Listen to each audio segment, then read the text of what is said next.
thank you for not making us poor or Samoan. Ho ho hello, my name is Will and this is Exploding Sleigh, the only podcast in the world celebrating films where sleighs explode. Now, it will come as no surprise to listeners of this podcast that there's a Christmas theme to a lot of the films where sleighs explode. And if there's one character you expect to see in a festive film, it's Santa Claus. Normally, the portly present giver is a figure of seasonal goodwill and good cheer, but in this film, the only gift Santa's looking to give is terror and fear. So on this show, we're looking at Santa's sleigh. To help me review the film, I'm joined by a man who's scary yet educational. It's my good friend Nick Rehak. Welcome to Exploding Sleigh, Nick. Thank you for having me, Will. I greatly appreciate it. Now, Nick, I don't think we've ever talked about Christmas movies. And before we kind of dived into this film, I wanted to find out if you were a fan in general of festive films. And if you were, do you have any favourites? This is going to come as a shock to you, but my favorite Christmas film is A Muppet Christmas Carol. I'm shocked. I'm shocked. I know. You're probably having to refix yourself to your chair after you've fallen out of it, but I'm a big fan. And the wife and I have a tradition, even before we had a child. Thanksgiving night, we would watch the movie, and we would watch it on and off, and then we'd watch it one more time on Christmas Eve, and then, that was it. And now that we have a little one, we'll continue that tradition on whether she wants to or not, and just enjoy it that way. Outside of that, though, just the usual stuff like Charlie Brown Christmas, Home Alone, Grinch Who Stole Christmas, the classics like the old Rankin Bass claymation animated type films. I don't really watch a lot of the new modern ones or no Lifetime or Hallmark films, stuff like that. I just stick to the classics. Well, most of the films that you named there are, I guess you would call them kind of positive, uplifting, joyful Christmas movies. And the film we're looking at here has got a bit of a darker bent, and there's certainly been more than a few films that have looked to capitalize on that sort of counter programming or kind of like go against your expectations of what Christmas is all about. So things like you've got a whole bunch of like slasher movies that are sort of Christmas themed, things like Black Christmas, Silent Night, Deadly Night. Are you a fan of those types of Christmas movies, or do they just appall you because they're sort of not what you want from a Christmas themed movie? They're fine. I sometimes might find them a little hokey, like for me, and not to get like sentimental or anything like that, but to me the holiday time, it's very much, as I've gotten older, it's all about family and spending time with those that I love and cherish, and I guess I'd rather be filled with like the warm and fuzzies during that time. Like I saw that David Harbour film that came out like a year or two ago where he's Santa Claus and he's beating the hell out of people, and that's fun, don't get me wrong, but I don't really go towards like the Jack Frost or, the other, like you said, Silent Night, Deadly Night, stuff like that. I'm just like, I'm like, nah, you guys can have that. I'm good. Okay. All right. Well, I think it's time to get stuck into Santa's sleigh. So let's find out the truth about Christmas. Grandpa, I want the truth about Christmas. If it's the truth you want, then it's the scary truth you're gonna have. According to the Book of Claus, Santa, Satan's only son, lost a bet and was forced to spread Christmas cheer. But now, all bets are off. Santa? Yes, there is a Santa Claus.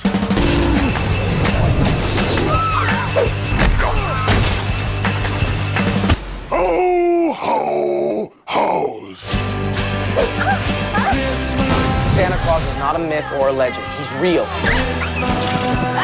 Only he's not bearing gifts and presents anymore. Christmas can sure scare the dickens out of people. He's scary yet educational. I'm just trying to spread a little Yuletide fear. Are you saying Santa is offing everyone who's naughty and nice? Nicholas shot him! You shot Santa? Run away! Santa's on the loose! This holiday season, Ho, ho, ho! Lock your doors. Bolt the windows. Oh, Grandpa got run over by a reindeer. Everyone stand back. Things are about to get a little messy. And block the chimney. 'Cause naughty or nice, Santa Claus is coming to town. Santa's sleigh. Go ahead, kids. Let's see what Santa got you. I hate children. In this twisted holiday tale, Santa Claus is not the jolly old man we know, but a demonic entity who was forced to spread Christmas cheer for 1,000 years after losing a bet with an angel in a curling match. With the bet now expired in 2005, Santa reverts to his murderous nature and heads, appropriately enough, to the town of Hell and begins a killing spree across the community. Meanwhile, teenager Nicholas Yulson slowly learns the truth of Santa's origins, courtesy of his eccentric grandfather, who is later revealed to be the angel who originally defeated Santa. With help from Nicholas's girlfriend Mary, the trio attempts to stop Santa before he can complete his deadly Christmas rampage. In the cast we have American footballer turned wrestler turned actor Bill Goldberg, Robert Culp, Emily DeRaven, Saul Rubinek, Tiny Lister, Fran Drescher, and, somewhat bizarrely, James Caan. The film was written and directed by David Steinman. It was released on DVD in 2005 and it has a 5.4 rating on IMDb and a 2.7 out of 5 rating on Letterboxd. So, with all of that out of the way, Nick, what did you make of Santa's Sleigh? It was a tough watch. Ooh. It took a little bit to get into it, just because of everything just felt incredibly ham-fisted. I guess I went in expecting a little more from this movie, but what we got were like just middle school humor. And honestly, violence that I wish they would have gone like full tilt boogie. Like if you're gonna go cutting off heads or breaking necks, like let's see a little bit more. Don't show me restraint with the violence, but go all the way when you're, yelling at someone or swears and stuff like that. Like just go for it. Like really just push that whimsy, if you even want to call it that. But just like push that boundary, push that barrier, and just like really make it over the top. And I think that's what stops this film, is because there are times when it's over the top. And it works, and it's funny, but there's other times where it's like, okay, we get it. Or like, give me more. And after a while, I'm just like, you got to give me one or the other here. Don't keep being wishy-washy with me. And when you have an instance of Santa and this Archangel that are playing, it's like you said, a curling match. That's absurd in and of itself. So push that absurdity all the way. Don't dial it back so much. Well, you raise a really interesting point there about the tone of the film and quite where it is pitched. And I think that's a really interesting observation, because there is an element within this film that it's very adult in a lot of places, but it does equally, it does feel like punches were pulled certainly in terms of the violence, absolutely. But you then have like these other moments within the film which are very adult. The beginning of the film opens with James Caan making a very gratuitous analogy, metaphor about cunnilingus, which it kind of it's hard to kind of know where exactly they were pitching that movie, given that you have those scenes in there. You also have whole scene in a strip club and somebody getting electrocuted on one of the poles in there, and but at the same time you don't have very sanitized violence, and it's an interesting. You've really sort of zeroed in on a curious point about this film, which is quite what the tone is. Yeah, sanitized violence for sure, because even at the stripper club that's called, I think it's called the Gold Digger, funny, like he goes to a stripper pole and decides to clean it before impaling somebody with it. And I'll get a kick out of that any day of the week, and you have strippers named like Tess Tickler. That I'm all for it, you know what I mean? I love a good pun.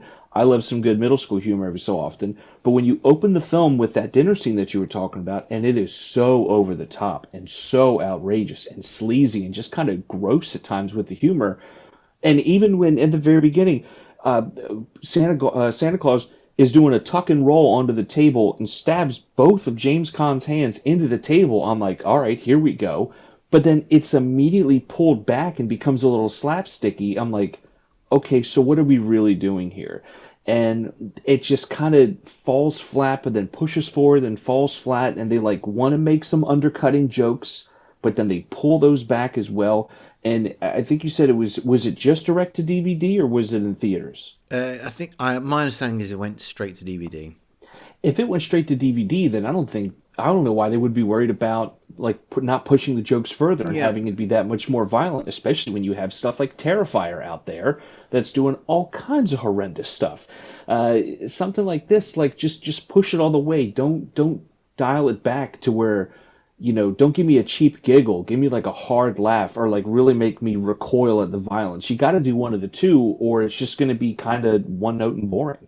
Yeah, exactly. If you're not worried about the theatrical take of the film, then you can kind of push the envelope, and you know that people will find a way round getting hold of the film, like on DVD, if they really want to watch it. So yeah, I mean, we kind of dived into the sort of minutiae there a little bit. So I'm just going to take a step back and just give my overall thoughts there. But yeah, I'm a little bit surprised. I thought you would enjoy this film a bit more. I'm not saying that you're wrong to not enjoy this film a bit more, but I just thought that you might appreciate it a little bit more. I mean, having said that, I'm actually, I think, in the same sort of camp as yourself. I mean, this is a film that I find it's easier to admire than it is to actually love.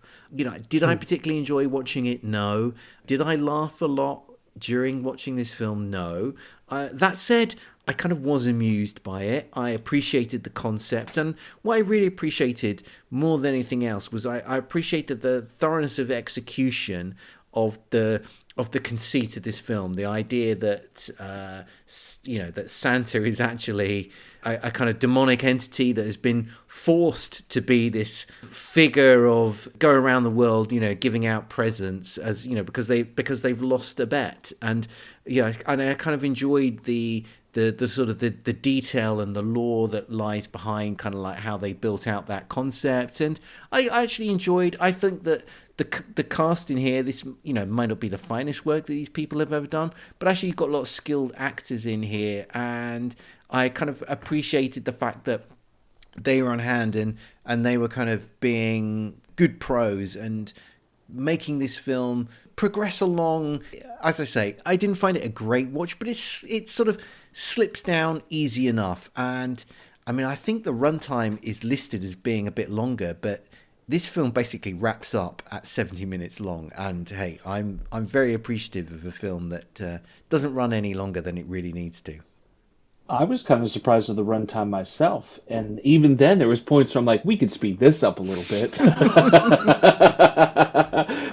but I think it comes down to just that humor. If you have that like Zucker style humor from like your Airplanes and Hot Shots and stuff like that, if it's permeating, if it's hard hitting, like it's going to work and it's going to be great. But again, it's just that pulling of punches. Everybody is committed to the bit. There's not an actor there. That even Goldberg is so into being this Santa that's beating the hell out of everybody and killing people left and right. There's not a whole lot of winks and nods at the. There's stuff that happens, like he literally spears a guy through a deli counter, and the man, his big move is the spear. So it works on a lot of levels. There's plenty of puns left and right, and it should work better than what it does. But I think it's just that. Instead of pushing on the gas, they ease up just the littlest bit around the turns, and they lose some of that momentum. They lose some of that steam. And it could have been a much better film. It could have been like almost like Bad Santa level, where it's like, whoa, have you seen this movie? And then it becomes talked about and buzzed and kind of passed around, through DVDs and things like that. Or it's a hard thing to find at a Blockbuster or something. But when you have these bits that are there, like when he's later on in the film, they're looking up and tracking Santa, and they go online to GONAD, right? The Global Operations Network for Aerospace Defense. Funny, I get it. Ball jokes, here for it. but just I want a little more commitment out of him. And I also, and maybe this is my fault, I want just a little more logic, and I want a little more sense. I understand that he's had to be nice for 1,000 years now. He's finally let loosen off the chain, but at least have something that's showing like, oh, they're on the good list, not good enough, and then bam, take somebody out that way. Like I get killing people left and right willy nilly, but give me something a little bit more, I guess, grounding, so I can appreciate the kill better, or the joke behind it, or just something a little bit more. Well, you're talking about Bill Goldberg there, and he plays the evil Santa that is in this movie, and he's not somebody who is he's not somebody who's well known in the UK at all, but from sort of stuff that I've read online, it sounds like he's actually sort of much more of a big deal in the United States. And am I right in thinking that? Yes, and I think a lot of it has to be because he was with the WCW at first, whereas you had The Rock and Hulk Hogan in WWF, who branded themselves a little bit better. They won out on the Monday Night Wars, if you will, and they just had more power and more pop culture presence than what WCW did. WCW is one of those, like, a wrestler's wrestler kind of thing. Like, if you knew wrestling, you were aware of WCW and who the players were, but you didn't have, the deepest knowledge of them. Like, whereas someone who's like a passerby would only know Hulk Hogan or Macho Man Randy Savage, whoever they see on the late night talk shows. Not a lot of WCW guys are there, and it's a shame because Goldberg, big dude, great wrestler, hits hard. He's won a bunch of championships. Like, he's a good wrestler, but like you said, he's just not well known. He doesn't have that screen presence like The Rock, like Hogan, because he was just in a smaller market. Okay. Well, let's talk about Santa Sleigh's genre-bending premise. So in the film, it kind of flips the traditional image of Santa and turns him into a demonic killer. And within the film, Christmas tropes get a satirical spin here. So we see eggnog, mistletoe, and fairy lights all getting used as tools of terror. How successful did you find these efforts of subverting the cliches of Christmas and turning them into something that we should all be fearful of? I thought it was fun. I thought some of them were like apropos and on the nose. Like, towards the beginning, he's sucking on a candy cane and somebody comes up, is giving him guff. He pulls it out, and of course he's sharpened it to a point and just stabs a dude with it. He's able to take a wreath and break somebody's neck. I thought that was really inventive. It was fun to see them meld the violence of using, Christmas, not props, but, things you're familiar with that are mostly known at Christmas time, with his wrestling style, with just violence in general. Like, I thought that was a really nice combination of everything. And as over the top as everything was, it wasn't like overly over the top at the same time. Like, it weirdly felt like, they could definitely do that. Some of the stuff, like when he stabbed Saul Rubinek's character and with a menorah, and had like literally hanging from the wall. That was obviously a little much, but a big imposing guy like that, like, it's definitely possible and worth doing. Yeah, I mean, I enjoyed the inventiveness of that. I mean, we get to see like balls used as grenades. I think there's somebody gets strangled with some Christmas lights as well. And I particularly enjoyed those kids who get their heads blown off when they're opening their presents, which probably says something very dark and sick about me, but this is not a psychotherapy session, so we'll skip past all of that. What did you make of the world building here? Because there's actually quite a detailed backstory for Santa. He's been involved in this curling match with an angel, and he's lost it, and he's then had to pay the penance for that by having to then travel around the world being this figure of good cheer, giving out the presents there. I mean, I actually found I found the kind of the detail there. I actually found that I really appreciated the sort of the thought and the idea that lay behind the kind of this gimmicky take on Santa that we're getting here. I think appreciated is the perfect word for it, Will. I absolutely appreciated it as well. And I also like that when it's told in the form of a flashback, kind of like unintentionally mentioned earlier, it's done in the style of those Rankin Bass, like stop motion kind of characters. Like I absolutely loved that. That's kind of what that style was when they were introducing, that portion of the story. And it just makes me wish that they built up the world. Like they could have gone something different other than Hell Township, and I think it would have been a little more. They could have done something a little more clever there. But with some of the store names and with some of the character names and kind of the satirizing and taking digs at different, religious groups and things like that, some of that was fun. But I, much like anything else, I wish they just would have pushed a little bit more. And I think they could have done a little bit more and built up this world just a bit more. But I do appreciate what they put out and what they were able to commit to putting on screen.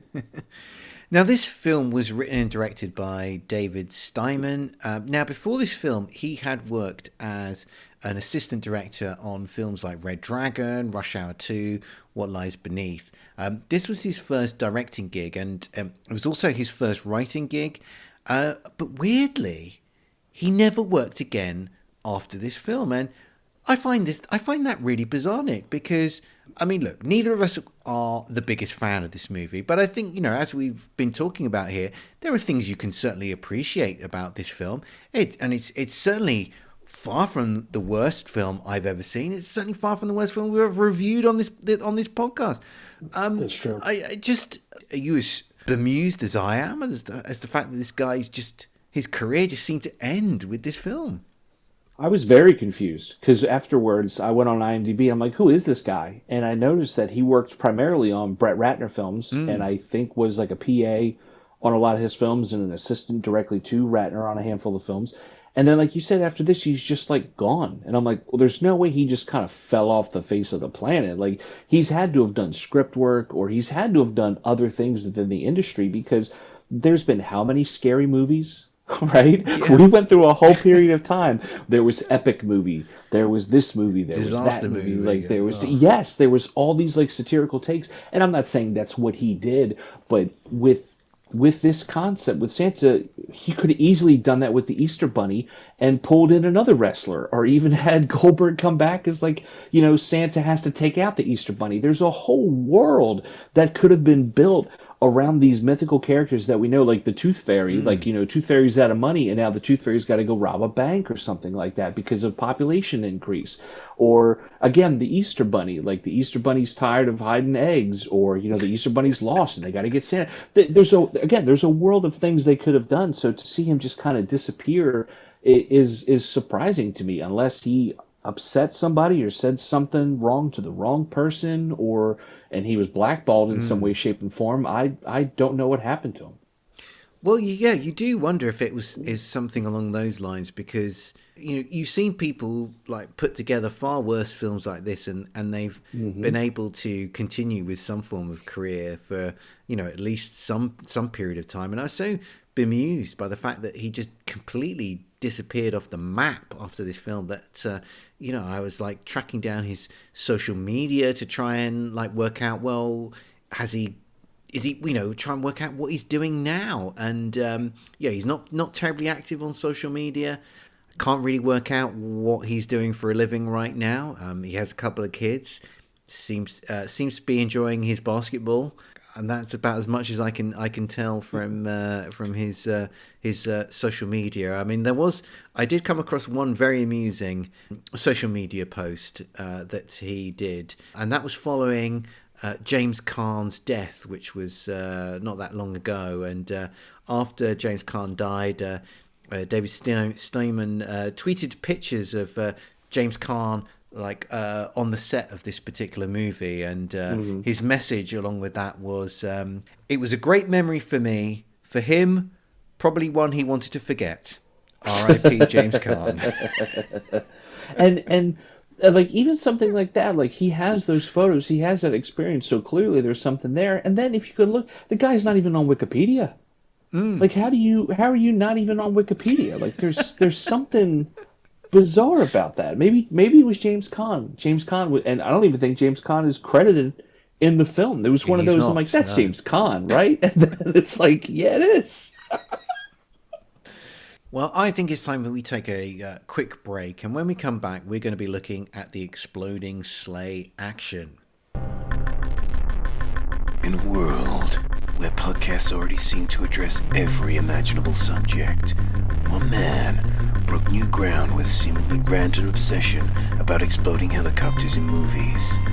He was a podcaster on the edge, a maverick broadcaster who played by his own rules.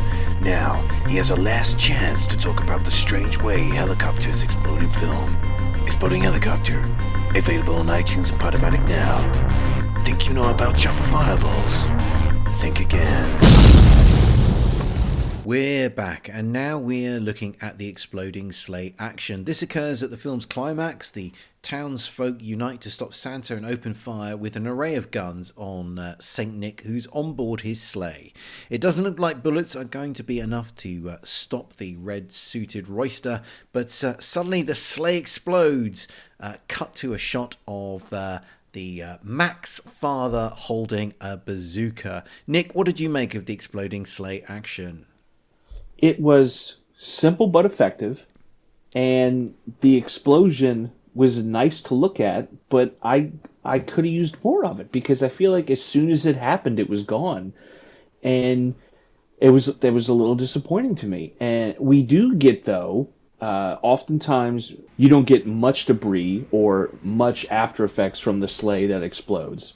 Right, but this time we do get some kind of body parts, or at least some type of something that is like plopping on the ground around the people there. So it is interesting to see that.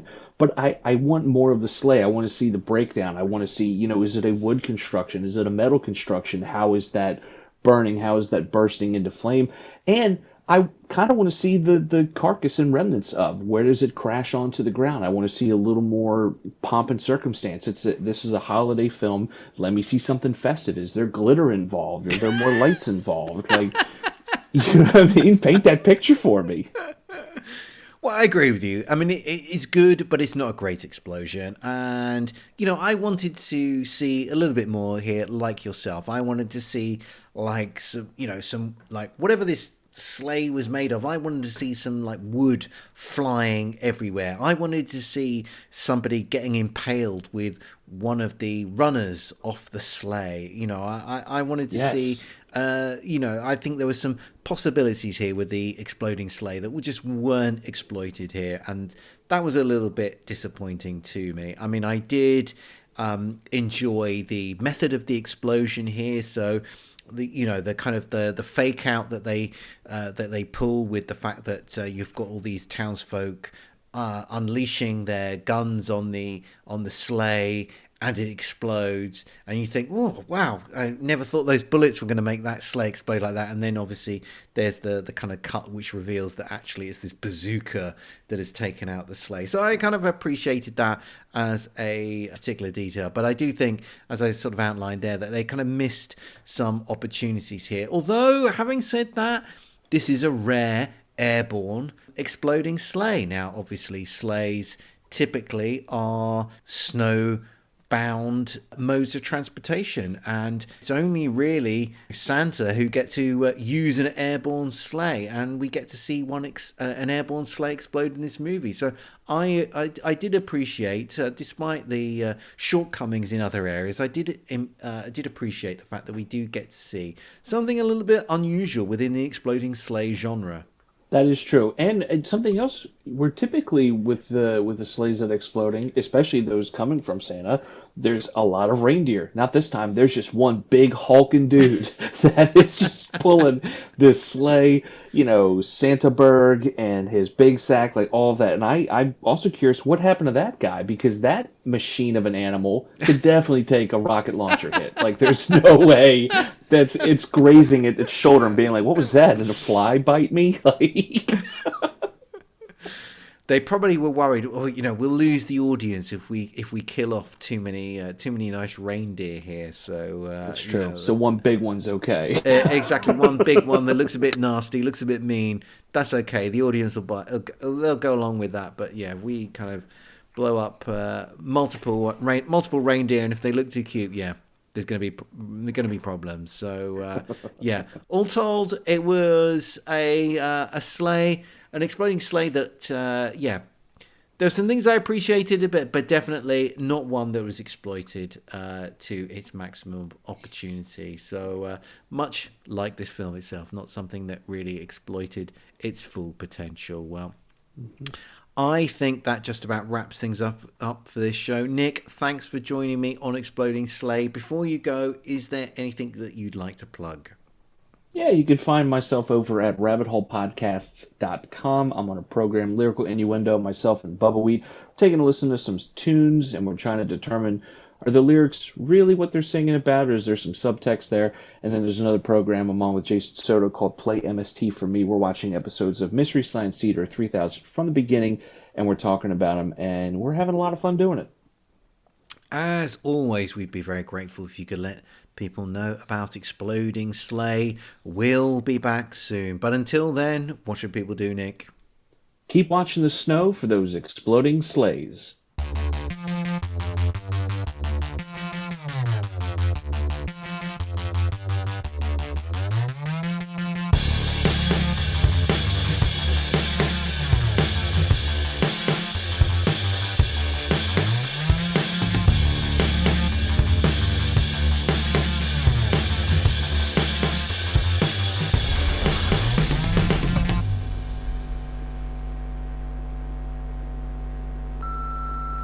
This podcast is a proud member of the Lamb Podcasting Network. Find the network at largeassmovieblogs.com.